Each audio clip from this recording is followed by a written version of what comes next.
le système des fondations est assez décrié en fait par les organisations traditionnelles, avec un peu, je crois, une peur mise en avant de l'investissement des entreprises dans l'enseignement supérieur. Mais en tous les cas, nous, c'est un sujet qui nous tient à cœur, parce que c'est un des moyens justement aussi, comme on l'a vu avec Antoine et Béatrice, j'ai retenu le nom mais pas le prénom. Il y a un vrai enjeu pour les étudiants. Et en l'occurrence, donc, la Fabrique, pour expliquer un peu notre démarche en tant qu'étudiant, c'est que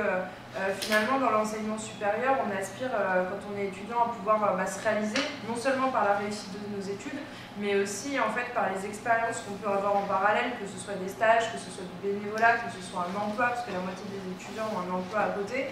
Et le temps des études, c'est un moment qui est très propice finalement pour développer des compétences et aussi se créer un réseau. On en parlait juste avant de ces logiques de réseau.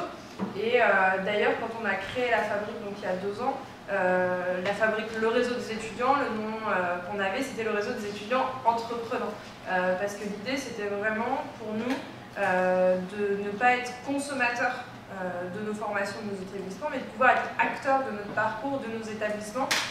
Et donc du coup, finalement, la Fabrique, c'est un peu notre outil pour non seulement créer du lien entre les étudiants, puisque c'est vrai qu'on est dans des établissements où il y a énormément de jeunes, mais finalement on se rend compte qu'il y a aussi beaucoup de jeunes qui sont très isolés au milieu de toute cette masse. Donc l'idée, c'est vraiment la Fabrique d'être notre outil pour créer du lien, mais aussi mener ensemble des actions, des projets qui soient concrets et qui permettent d'améliorer le quotidien, et pas dans 5 ans, 6 ans, 10 ans, mais tout de suite, et du coup être aussi dans une logique de construire notre avenir.